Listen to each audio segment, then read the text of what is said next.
mon mur est un monde à miniature où vit un peuple de paix dans lequel nul n'a le droit d'être heureux seul. Bonjour à vous la famille, bonjour famille. Alors famille, aujourd'hui, je vais te parler d'un sujet auquel plusieurs personnes en parlent sur la toile et n'en trouvent pas toujours des solutions jusqu'à nos jours. Pas parce que ces personnes n'ont pas réellement eu à chercher des solutions, mais parce que ces personnes n'ont réellement pas encore eu l'occasion de comprendre quel est réellement l'espace ou l'endroit de la solution. Parce que parfois, ici sur les réseaux sociaux, vous avez déjà entendu des personnes dire « Je suis parfois victime d'attaques mystiques. Je suis parfois victime d'attaques dans ma famille. Je suis parfois victime d'attaques par mes oncles, par mes tantes, et cela de façon mystique. » Alors ces personnes se retournent où? Vers des églises, vers des congrégations, pour trouver quoi? Solution à leurs problèmes. Et lorsque ces personnes arrivent dans cette congrégation, qu'est-ce qu'on leur dit? Où vous sortez, c'est un espace diabolique. La famille qui vous attaque est une famille diabolique. Il faut vous couper de cette famille et venir vers nous. Il y a la solution ici. Mais sauf que ce que vous ne connaissez pas, lorsqu'on vous sectionne déjà de votre racine, ça veut dire que tout le mal que vous avez en vous, auquel vous avez été victime, restera toujours en vous. Il faut vous rattacher à ces racines pour pouvoir obtenir guérison. Maintenant, lorsque je le dis, est-ce que c'est pour vous faire comprendre que les religions importées sont mauvaises? Non. Est-ce que c'est pour vous faire comprendre que les religions importées auxquelles vous appartenez ne trouvent pas des solutions par rapport à certains problèmes? Non. Bel et bien, ces religions trouvent des solutions par rapport aux différents problèmes que eux également y traversent. Pourquoi? Parce qu'il n'y a qu'un seul Dieu.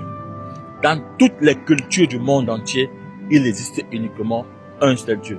Ça veut dire que lorsqu'on parle de la Bible, lorsqu'on parle du Coran, lorsqu'on parle de la Torah, tout cela enseigne l'amour. Et qui est celui qui prône l'amour? C'est Dieu, l'unique Dieu vivant qui existe sur la terre.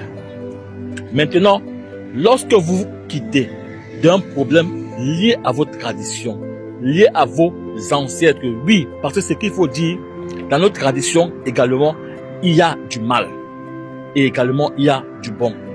Comme aussi dans la Bible, il y a le mal qu'on a nommé Satan, il y a le bien qu'on a nommé Dieu. Dans nos religions, on a ceux qui pratiquent la magie noire pour faire du mal. On a également ceux qui font de la magie pour guérir cela. Maintenant, toi, tu quittes. Tu as eu un problème lié à tes racines. On te demande de te couper de ces racines et de venir dans une autre racine pour trouver solution. Observe un peu comment la chose marche. Dieu qui est unique Dieu, il est comme cet arbre que tu vois ici devant moi, comme tout arbre. Mais est-ce que tu vois un arbre qui est planté, enraciné? Ça veut dire que la racine qui est au sol, c'est la racine de tous les hommes, la racine de l'amour. Maintenant, les différentes branches sont les différentes religions, les différentes cultures auxquelles chacun appartient. Et lorsque tu te retrouves dans une branche, tu ne peux pas aller également créer des soucis à une autre personne qui se trouve dans une autre branche. Ça veut pourtant dire que les différentes traditions et différentes religions gèrent leurs problèmes selon la lignée ancestrale dont ils en ressortent. Ça veut dire que si toi aujourd'hui tu as un problème lié à tes ancêtres, ce n'est qu'en retournant vers tes ancêtres, en recherchant le bon médecin, pour dire le bon sorcier, praticien, traitant, pour pouvoir te débarrasser de ce mal que tu portes en toi. De la même manière que ces personnes qui sont dans les églises également, lorsqu'ils ont des problèmes, ils font appel à qui?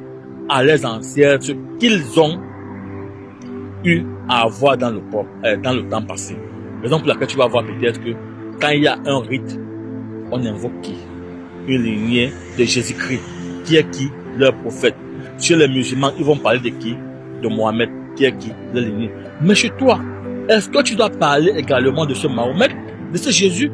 Je ne pense pas. Parce que là-bas, il y a les noms auxquels on appelle ceux qui intercèdent pour vous vers le Seigneur Jésus, vers Dieu Tout-Puissant, vers le Dieu. Il y a ceux parmi vos ancêtres qui sont là, qui sont ceux qui font du bien, par qui vous devez passer à travers des libations pour vous délier de tout problème auquel vous faites face durant votre vie. Maintenant, lorsque vous partez dans ces églises, on vous raquette, on vous prend de l'argent, mais vous constatez que tout ce qu'ils peuvent faire, ils calment le problème pour un moment. Et lorsque vous retournez dans la vie active, ce problème s'accentue.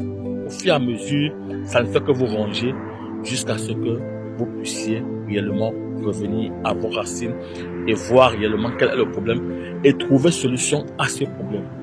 Voici donc ce que j'aimerais te dire. Si tu as un problème lié réellement à tes traditions, à ta culture, à quelqu'un qui provient de la même race que toi, mon frère, retourne uniquement vers tes racines pour trouver la solution. Parce que tant que tu iras vers la racine d'une autre personne, tu ne trouveras jamais de solution. J'espère que tu as compris.